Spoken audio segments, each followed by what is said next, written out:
frizzed. Told you. You look like an artist. Okay, here we are. We're here for the final scene of Act 4. And just to remind you, it's supposed to be the wedding day, according to Lord Capulet, who has rushed things forward. It is Wednesday morning and not even light yet out. And Paris has arrived with a band of musicians following him to get his new bride and take her to the church. And the Capulets, the older folks, have been staying up and making food and making sure that there's stuff for the wedding guests and all that. And everything's prepared for a big wedding feast after they go to church. Now, unfortunately, there's not going to be a wedding because Juliet has faked her death. She's not really dead. She has taken a potion to make it seem as if she is dead, and they don't know the difference. There is one person who does know the difference, though, and he's going to show up soon because he's supposed to marry her to Paris. They don't marry her, but perform. Not marry, perform the wedding. Yes, to Paris. Okay, so here we are. The nurse has just been sent in the previous scene to go wake up Juliet. And trim her. And trim her up for the wedding. Find my spot. Okay. Enter nurse. Mistress, what mistress? Fie, you slug a bed. Why, love, I say, madam, sweetheart, my bride. Marian, amen. How sound she is she asleep. I must needs wake her. Madam, madam, madam. She pulls back the bed curtains. What? Dressed? And in your clothes and down again? I must needs wake you. Lady, lady, lady! Alas, alas, help, help, my lord, my lady! Enter Lady Capulet. What noise is here? Oh, lamentable day. What is the matter? Look, look, oh, heavy day. Oh, me. Oh, my. No, oh, me again, not oh, me, oh, my child. My only life. Revive, look up, or I will die with thee. Help, help, call help. Enter Capulet. For shame, bring Juliet forth. Her lord is come. She's dead. Deceased, she's dead. Alack the day. Alack the day, she's dead. She's dead. She's dead. Ha! Let me see her. Out, alas. She's cold. Her blood is settled, and her joints are stiff. Life and these lips have long been separated. Death lies on her like an untimely frost upon the sweetest flower of all the field. Oh, lamentable day. Oh, woeful time. Death that hath taken her hence to make me wail, ties up my tongue and will not let me speak. Enter Friar Lawrence and Paris with the musicians. Come, is the bride ready to go to church? Ready to go, but never to return. Oh, son, the night before thy wedding day hath death lain with thy wife. There she lies. Death is my son-in-law. Death is my heir. Have I thought long to see this morning's face? And doth it give me such a sight as this? Accursed, unhappy, wretched, hateful day. Most miserable hour that e'er time saw in lasting labor of this pilgrimage. But one poor and loving child, but one thing to rejoice and solace in, and cruel death hath catched it from my sight. Oh day, oh day, oh day, oh hateful day. Never was seen so black a day as this. Oh woeful day, oh woeful day. Oh, speaking. Beguiled, divorced, wronged, spited, slain. Oh child, my soul and not my child. Dead art thou. Alack, my child is dead, and with my child my joys are buried. Okay, we're just gonna, before we jump into that, because the friars got a kind of a different tone here. Let's remember where everybody was prior to this, as far as like their relationship with Juliet prior to this. Let's start with Paris, because it's really the least relationship. He doesn't really have one with her. Yeah. But here he's like, beguiled, divorced, strong, spited, slain. He's killed by this. He's feeling like this is, it ruined him. Already divorced before married, killed, slain by this. He's very upset. He looked forward to it. He says that he'd been thinking about this for a long time. Well, like 2 days. And he seriously is hurt. Okay. Now let's back it up. The nurse, this was her life. Mm-hmm. This was her life. And this is a horrible, hateful. There's never been a blacker day than this, she says. Interestingly, the nurse and Lady Capulet have such mirroring lines. They're starting to share the relationship with Juliet. Yeah. It's very, very interesting. Yeah. And even though the Lady Capulet has maybe some more flowery lines, Right. but she also talks about how this was her one and only child. Yes. And how she can't believe it. And she talks about how she would die with her. Yeah. And remember, she previously had said that, you may as well be dead. Yeah. And so she obviously didn't mean that. Right. That moms say things that they don't mean. And in anger, things come out. She isn't that person. She may not have been as close to her daughter as maybe she even wanted to be, but she is hurt to have lost her now. Yeah. And remember, Juliet's not dead. This is a mean, mean joke in a way to do this to these people. And Capulet, at first he's like, no, wait. Oh, she is dead. And he says some beautiful words. He says that death lies on her like an untimely frost upon the sweetest flower of all the field. He sees her as this beautiful creature that was his one daughter. Yeah. And with his child. Or later he says. Yes. Yeah. And with my child, my joys are buried. My joys are buried. Now, remember, he was trying to marry her off, but he thought he was doing the right thing. He chose a guy that he really liked. He personally liked Paris a lot. And he chose somebody perfect for his daughter, which might explain some of his really bad behavior previously. But can it be true? Could this be somebody that he loved more than anything? The one child that he had? So Lord and Lady Capulet are desperately sad right now. And the nurse, this was her world. Everything revolved around Juliet. And Paris had built a dream, a short-lived dream. Honestly, it hadn't been that long. But he built up a dream around her. And now, before it even began, it was over. Okay, now the friar, who knows what's going on. Peace, ho, for shame.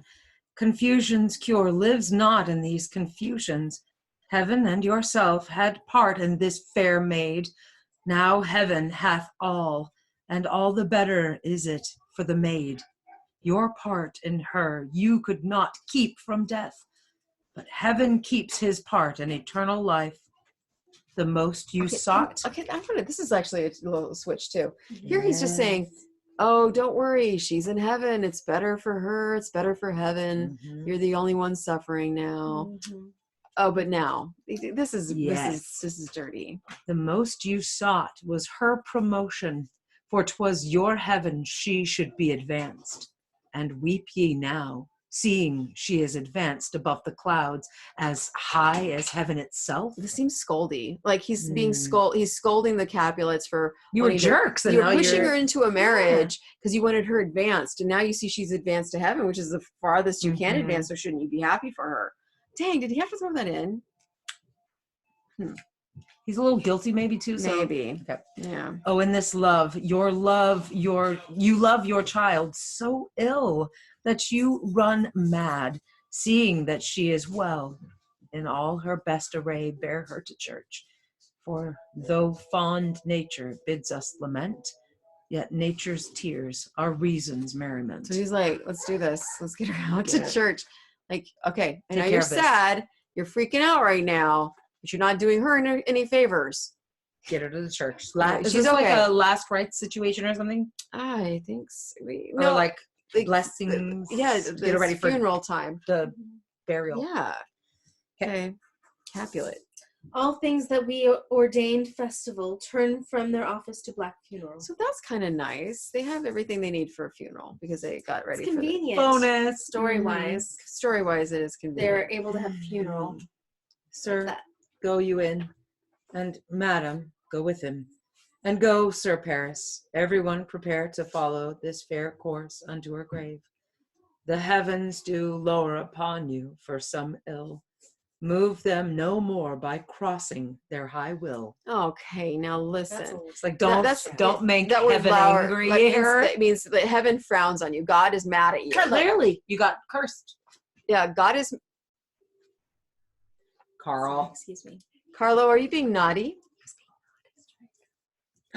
Don't come over here. Don't do it. Go Okay, so anyway, let's wrap this up.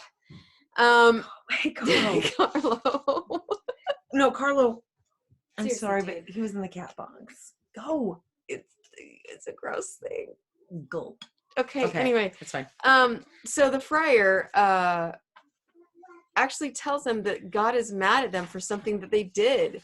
And that's why their child has died. It's very. What is he doing here? He's really toying with them a little bit because he scolds them, but he's trying to comfort them. He's like, okay, let's take care of her. Let's get her buried. And then he's like, at the end, he's like, moving things forward quickly. don't mess up more. But he throws in some things that I think are just a little on the mean side. This is a terrible thing to do to a family, to make them think their child is dead. And he did this. He's done a bad thing. Yeah. Okay, so everybody exits. Now, in the original, if the unedited version, there's a weird scene where the musicians get left behind because they just show up awkwardly with Paris to the deathbed of the girl.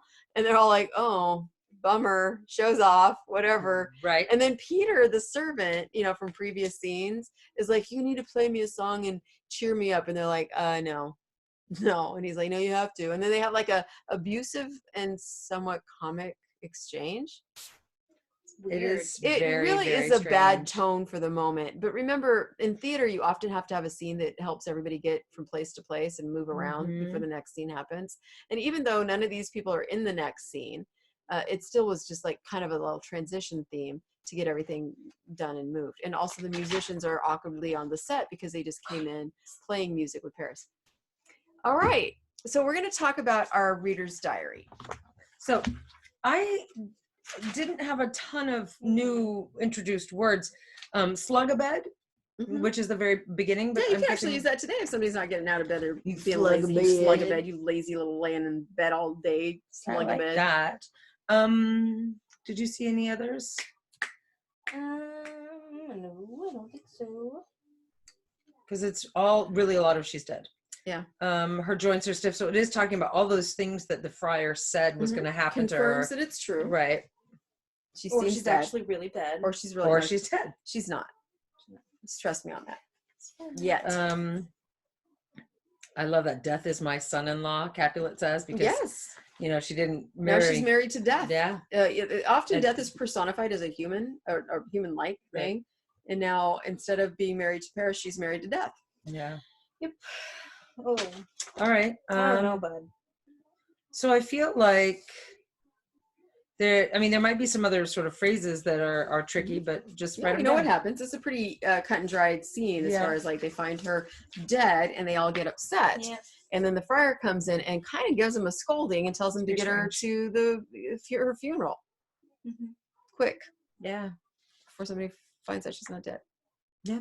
And I think that's And then his like motivation. feeds on their guilt and sadness. Yes, yeah. I mean, maybe it was strategic. Like he wanted them to do it as quickly as possible, so make them feel as guilty as possible, so that they want to make it right with God or whatever. I just think it becomes Because it is having to it has to be more urgent because it happened a day early.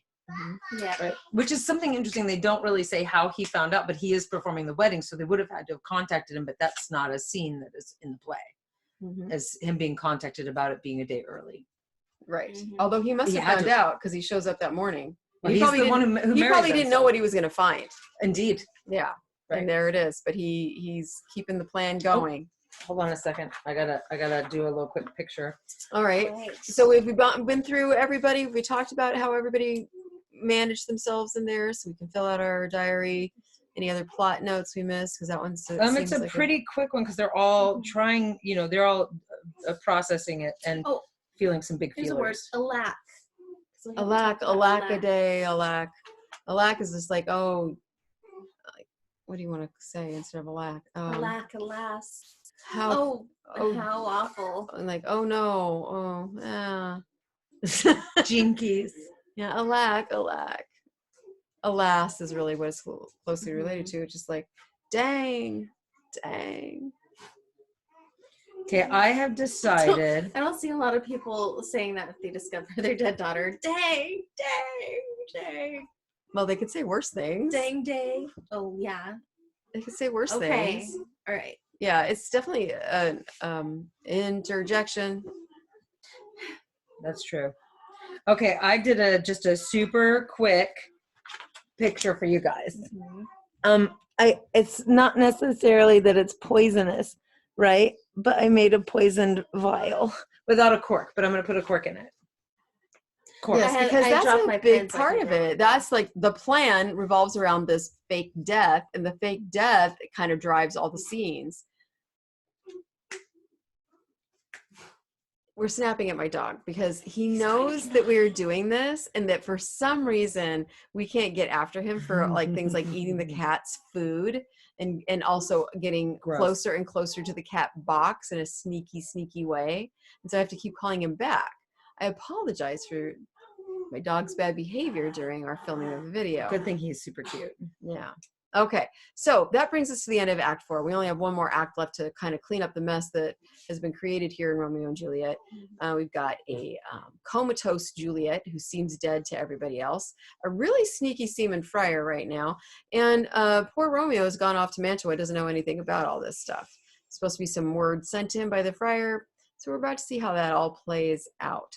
I'm sure it'll be a really happy ending to the tragedy You think of so? Romeo and Juliet, because that's how that works out. Okay, so bye for now. We'll see you in Act 5. Woo!